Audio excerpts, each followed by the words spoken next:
Muito bom dia, quase boa tarde, meus amigos Marcelo Razan, PVC, e o pessoal que está acompanhando a gente no De Primeira aqui.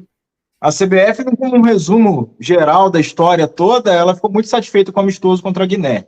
E aí a gente pontua essa situação do público, a informação que a gente apurou junto com o Thiago Arantes, estava lá em Barcelona, cobrindo o jogo, enfim, também é uma matéria que a gente assina com o Hélio Traschini, é o cenário de que a seleção disputou a partida para 10.929 pessoas presentes ao estádio, lá no Espanhol de Barcelona, do Espanhol de Barcelona, né?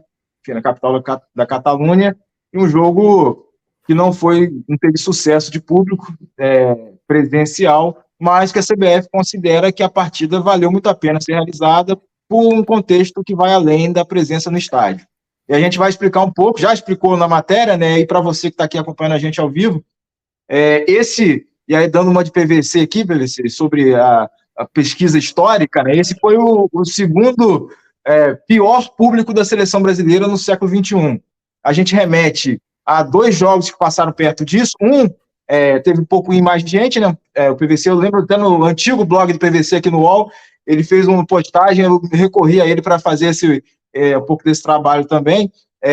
A gente lembrava de um jogo contra o Panamá, um amistoso em 2001, em Curitiba, que teve 15 mil uns quebrados, né, 15 mil e pouquinho, mas aí quando a gente olha um pouquinho mais atrás, Copa das Confederações, de 2001 ainda, um jogo contra Camarões lá no Japão, foram 10.500 pessoas aproximadamente. Então esse jogo, todas as partidas que a gente conseguiu aqui pesquisar da seleção brasileira no século XXI, esse foi o segundo pior público da seleção, e aí tanto amistoso como competição oficial, com a ressalva de a gente, obviamente, tira todos os jogos aí afetados ou impactados pelas restrições causadas pela pandemia, que aí não dá para a gente fazer esse comparativo se estava com o estádio fechado ou parcialmente fechado, que é o caso, por exemplo, da final da Copa América aqui contra a Argentina, em 2021, tinha 5 mil pessoas no Maracanã, mas é, obviamente, fruto de uma restrição sanitária em curso naquele momento. Enfim, é o segundo pior público e a CBF entende que valeu a pena. Mas por quê? A gente tentou entender um pouco melhor isso aí. Contextos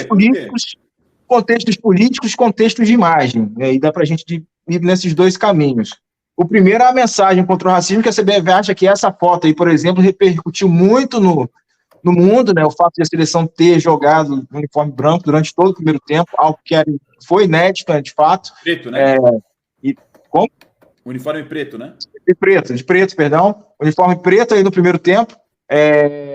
E, enfim, mostrando essa luta aí, esse recado contra o racismo, de uma forma diferente das convencionais, né? Claro que faixas, camisas, enfim, pet, isso o mercado já vem bebendo dessa fonte aí nessa batalha contra o racismo, que é muito pertinente, mas o fato da seleção ter aberto mão do seu uniforme tradicional no primeiro tempo contra a Guiné, isso a CBF entende que passou um recado legal e isso trouxe repercussão aí de visibilidade, exposição para a partida e da mensagem que a entidade queria passar. O outro aspecto que eu citei é o aspecto político, e aí um exemplo é a vinda do presidente da FIFA, Gianni Infantino, para se encontrar com o Edinaldo Rodrigues, os jogadores da seleção brasileira na concentração, na véspera do jogo. Então a CBF entende que isso gerou movimentos interessantes nos bastidores do futebol, com a informação que pessoas da entidade passam para a gente, que houve contatos também de dirigentes de outras entidades, né, nacionais, enfim, o próprio contato com o presidente Luís Rubiales da Federação Espanhola, também já projetando o amistoso de março de 2024, sobre o qual a gente já comentou aqui em outras ocasiões.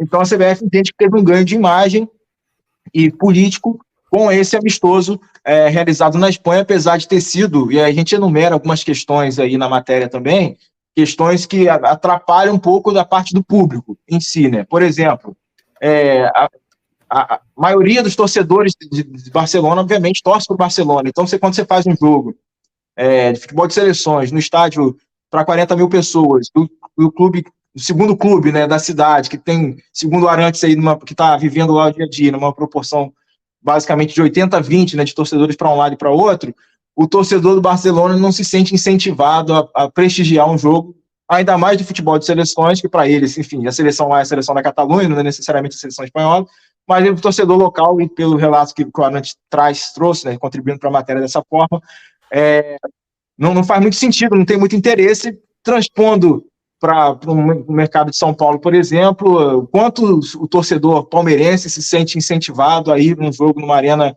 na Neoquímica Arena, no estádio do Corinthians, e vice-versa. É um pouco desse contexto, com a pimentinha de que no jogo mais recente lá, né, que foi o último jogo em que confirmou o título do Barcelona de La Liga nessa temporada, a torcida do Espanhol invadiu o campo, enfim, tem uma carga de rivalidade muito grande, e isso afeta basicamente a maioria da população, né, uma fatia da população que consome futebol na Catalunha. Então, o jogo no estádio do Espanhol não seria essa coqueluche toda para a galera que mora lá e que vive.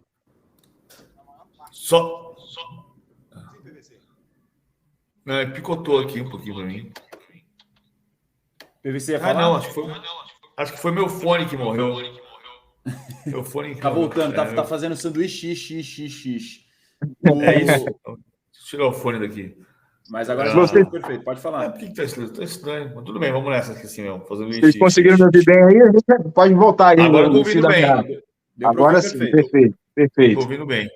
Enfim, estava comentando... Sim, pode acrescentar. Desculpa. Não, vai, depois eu termino. Depois que você terminar, eu falo. Só esse fio da meada da questão sobre a questão demográfica, geográfica do jogo em si, né?